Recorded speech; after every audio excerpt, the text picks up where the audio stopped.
దివ్య బలి పూజ పఠనములు విభూది బుధవారము తరువాత శనివారము. మొదటి పఠనము యెషయా గ్రంథము 58వ అధ్యాయము 9 నుండి 14 వచనములు. మీరు ప్రార్థించినప్పుడు నేను మీ వేడుకోలును ఆలింతును, మీరు మొరపెట్టినప్పుడు నేను మీకు ప్రత్యుత్తరమిత్తును. మీరు ఇతరులను పీడింపకుడు, అవమానింపకుడు, దుష్టవాక్కులు పలుకకుడు, ఆకలిగొనిన వారికి భోజనము పెట్టుడు, బాధితులను ఆదుకొనుడు. అప్పుడు చీకటిలో మీ మీద వెలుగు ప్రకాశించును, మీ చుట్టూ ఉన్న అంధకారము మిట్ట మధ్యాహ్నపు వెలుగుగా మారిపోవును. నేనెల్లప్పుడూ మిమ్ము నడిపింతును, మీ అక్కరలు తీర్చి మీకు సంతృప్తిని వసగుదును, మీకు బలమును దయచేయుదును. మీరు నీరు కట్టిన తోట వలె కలకలలాడుదురు, ఒట్టిపోని చలమ వలె ఒప్పుదురు. మీ జనులు బహుకాలము నుండి శిథిలముగా ఉన్న గృహములను పునర్నిర్మింతురు. మీరు పూర్వపు పునాదుల మీదనే ఇల్లు కట్టుదురు. ప్రాకారములను మరలా కట్టిన వారుగా, శిథిల గృహములను పునర్నిర్మించిన వారుగా పేరు తెచ్చుకొందురు. మీరు విశ్రాంతి దినమును పవిత్రము చేయుడు. నా పవిత్ర దినమున మీ వ్యాపారములు మానుడు. దానిని సంతోషకరమైనదిగా, గౌరవార్హమైనదిగా భావింపుడు.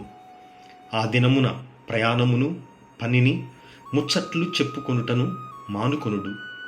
అప్పుడు నేను మీకు ఆనందము దయచేయుదును, మిమ్ము భూమి యందంతటా మాన్యుల చేయుదును. మీరు మీ పితరుడైన యాకోబు వారస భూమిని అనుభవింతురు. ఇవి ప్రభువు పలుకులు. ఇది ప్రభువు వాక్కు. సర్వేశ్వరునికి వందనములు. ప్రత్యుత్తర గీతం. కీర్తన 86. అందరూ: ప్రభు, నీ మార్గములను నాకు తెలియచేయుము, నేను నమ్మదగిన తనముతో నీ త్రోవలో నడుతును. ప్రభు, నీవు నా మొరవిని నాకు ప్రత్యుత్తరమిమ్ము. నేను అవసరార్థిని, దీనుడను. నేను నీ భక్తుడను కనుక నన్ను మృత్యువు నుండి కాపాడుము. నిన్ను నమ్మిన దాసుడను కనుక నన్ను రక్షింపుము. అందరూ: ప్రభు, నీ మార్గములను నాకు తెలియచేయుము, నేను నమ్మదగిన తనముతో నీ త్రోవలో నడుతును. నేను దినమెల్లా నీకు మొరపెట్టుచున్నాను, నేను నీకు ప్రార్థన చేయుచున్నాను కనుక నీ ఈ దాసుని సంతోషచిత్తుని చేయుము. అందరూ: ప్రభు, నీ మార్గములను నాకు తెలియచేయుము, నేను నమ్మదగిన తనముతో నీ త్రోవలో నడుతును. ప్రభు, నీవు మంచివాడవు, నరుల తప్పులను మన్నించువాడవు, నీకు మనవి చేయు వారిని మిక్కిలి నెనరుతో ఆదరించువాడవు. ప్రభు, నా మొర వినుము, నా వేడుకోలును ఆలింపుము. అందరూ: ప్రభు, నీ మార్గములను నాకు తెలియచేయము, నేను నమ్మదగిన తనముతో నీ త్రోవలో నడుతును. సువిశేషమునకు ముందు వచనము. ఎజ్కేలు గ్రంథము 33వ అధ్యాయము 11వ వచనము. దుష్టుడు చనిపోవుట వలన నాకు సంతుష్టి కలుగదు, దుష్టుడు తన మార్గము నుండి వెనుకకు మరలి బ్రతుకుట వలన నాకు సంతోషము కలుగును. సువిశేష పఠనము.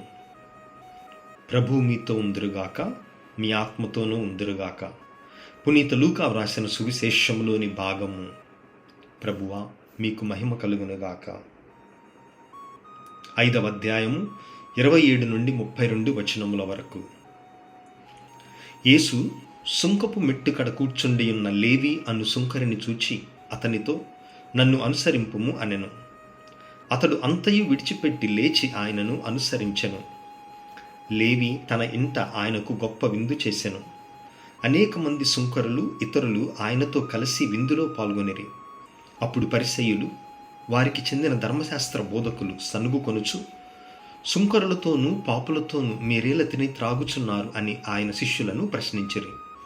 అప్పుడు యేసు, వ్యాధిగ్రస్తులకే గాని ఆరోగ్యవంతులకు వైద్యుడు అక్కరలేదు కదా, హృదయ పరివర్తనము పొందుటకై పాపులను పిలువ వచ్చితిని కాని నీతిమంతులను పిలుచుటకు నేను రాలేదు అని సమాధానమిచ్చెను. ఇది క్రీస్తు సువిశేషము. క్రీస్తువా, మీకు మహిమ కలుగునుగాక.